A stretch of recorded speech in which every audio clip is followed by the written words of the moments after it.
4:33 a.m. The Persian Gulf, 57 nautical miles south of the Strait of Hormuz. USS Farragut's hull-mounted sonar just detected a mine 44 meters ahead, directly on the fleet's planned track. The ship was making 17 knots. At 17 knots, 44 meters is 2.6 seconds. The helmsman turned.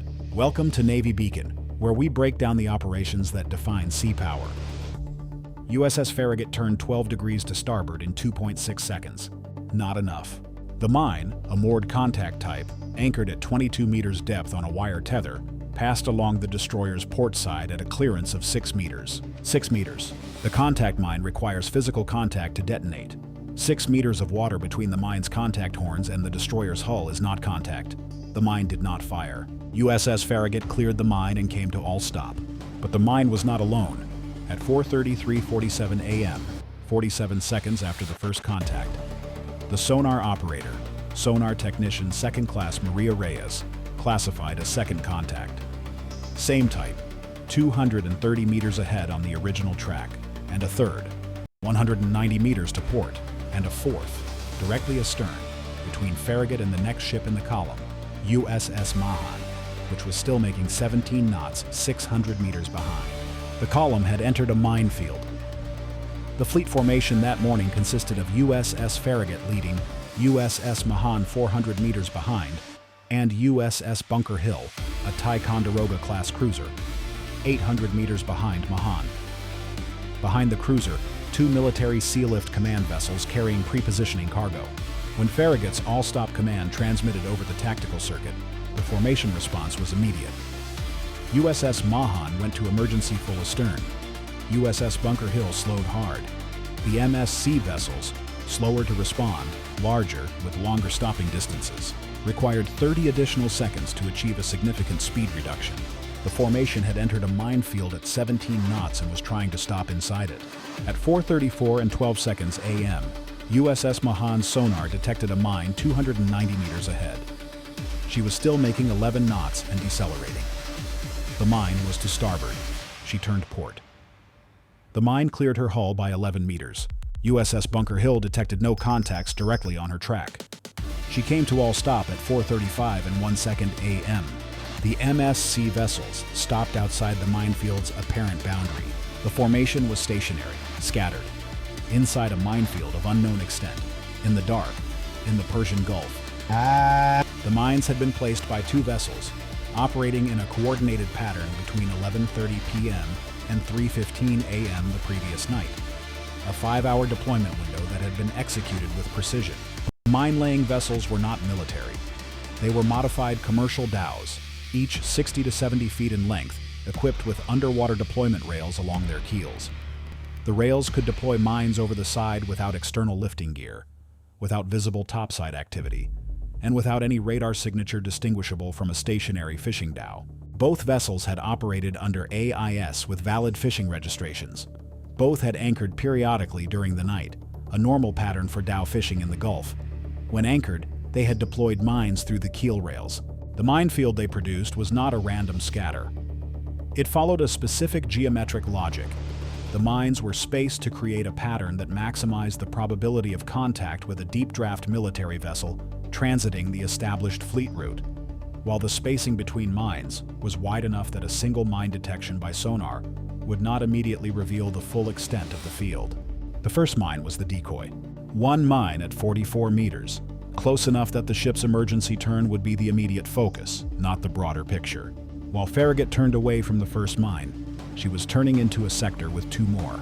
The geometry had been calculated. At 4:36 a.m., 3 minutes after Farragut's first contact, 5th Fleet received the flash message. Minefield detected. Fleet column stopped. Formation scattered in suspected field. Extent unknown. MCM required immediately. The Mine Countermeasures Group Theater asset, MH-53E Sea Dragon helicopters from USS Incheon, was 170 nautical miles southeast. Maximum speed transit time, 1 hour and 40 minutes. 1 hour and 40 minutes. 5 large ships stationary in an unknown minefield for 100 minutes. In the Persian Gulf, in Iranian waters shadow. At 4:36 a.m., the commanding officer of USS Farragut, Commander Thomas Reeves, had his ship's own capability for the immediate problem. The ship's organic minesweeping gear, wire sweep equipment, could be deployed to attempt clearing a narrow lane immediately ahead of the formation. It was not a precision mine hunting solution. It was a blunt force clearance tool designed for a different era, but it was available. Commander Reeves had to decide whether to use it. Option A, deploy the wire sweep gear immediately and attempt to clear a lane, accepting that the gear might detonate a mine close aboard or miss mines that the sonar had not detected. Option B, hold position, maintain all stop, protect the ships in place, and wait for the MCM helicopter. 100 minutes of exposure in international waters. Option C, conduct a controlled drift. Use small helm adjustments to move the formation very slowly towards shallower water on a vector that sonar data suggested was clear, accepting the risk of undetected mines. What would you do? Comment A, B, or C below. Commander Reeves chose option B with a modification. He held position and deployed the formation into a wider spread, each ship moving to create maximum distance from its neighbors to reduce the risk of a single mine kill damaging multiple ships simultaneously. He also did something the standard doctrine did not specify. He ordered all ships' sonars to active mode at maximum power, accepting the noise signature to generate the most complete picture of the minefield's extent that 5 ships' sonars could produce cooperatively. The cooperative sonar picture, assembled over the next 40 minutes, identified 22 mine contacts within a 3 nautical mile radius of the formation's stopped position. 22 mines. The fleet had entered a 22 minefield at 17 knots. Farragut had passed within 6 meters of the first mine. Mahan had cleared the second by 11 meters. Bunker Hill had passed between 2 mines that the cooperative sonar now showed were 80 meters on each side of her track. The ships had threaded through 22 mines at 17 knots. By geometry, by luck, by a sonar operator who classified a contact at 44 meters and called it in time.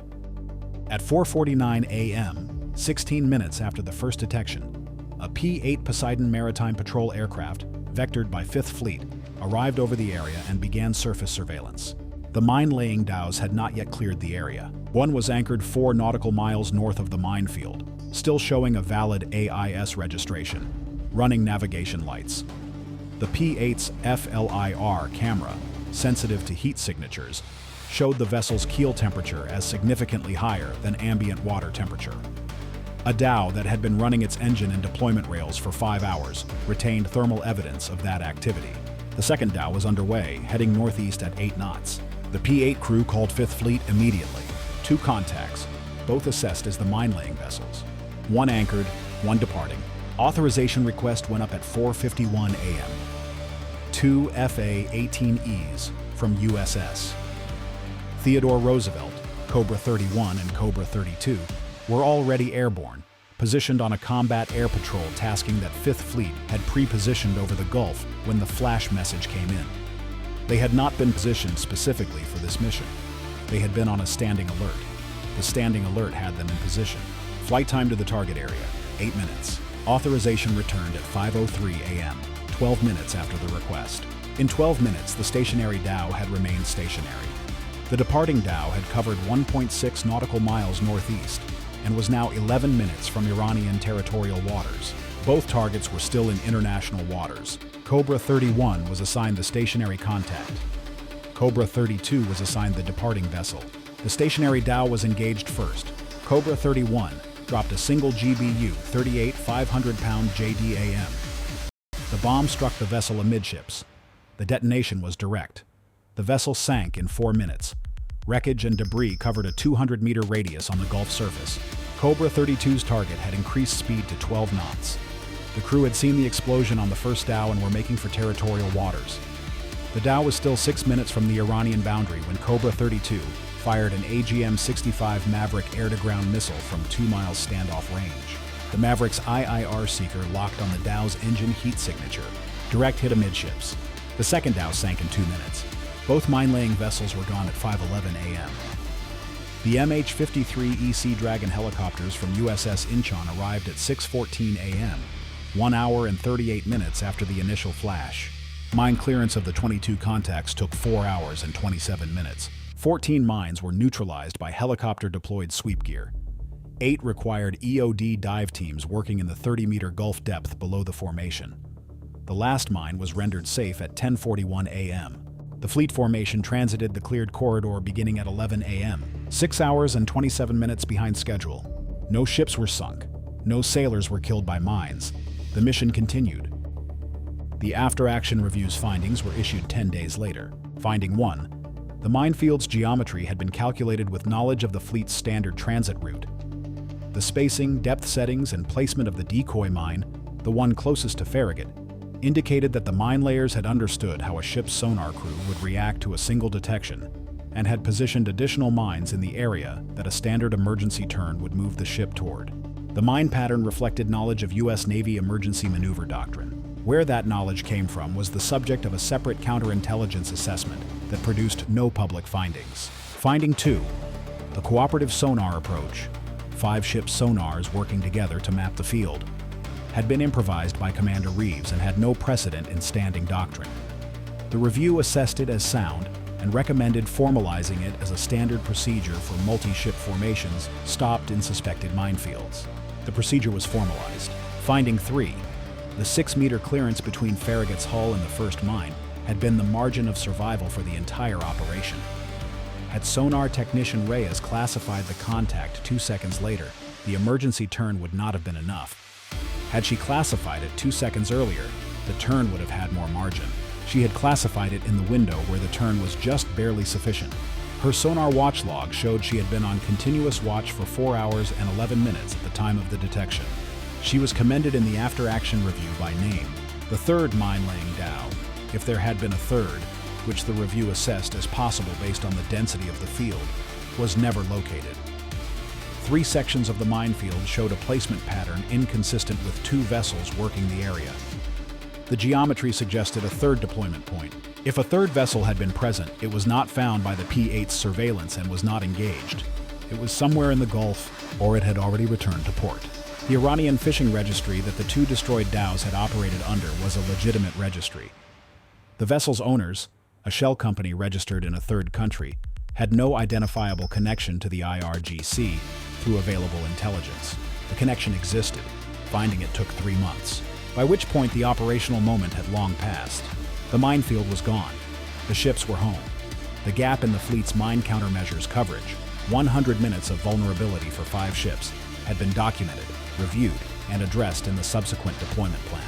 But the knowledge of that gap, 100 minutes, 5 stationary ships, international waters, was now part of the IRGC's operational database, along with the cooperative sonar technique, along with the 12-minute authorization window, along with the clearance margin that had been 6 meters. Every engagement teaches both sides. The Gulf was quieter after that night. For a while. Stay vigilant, stay informed. This is Navy Beacon, and we'll see you in the next one.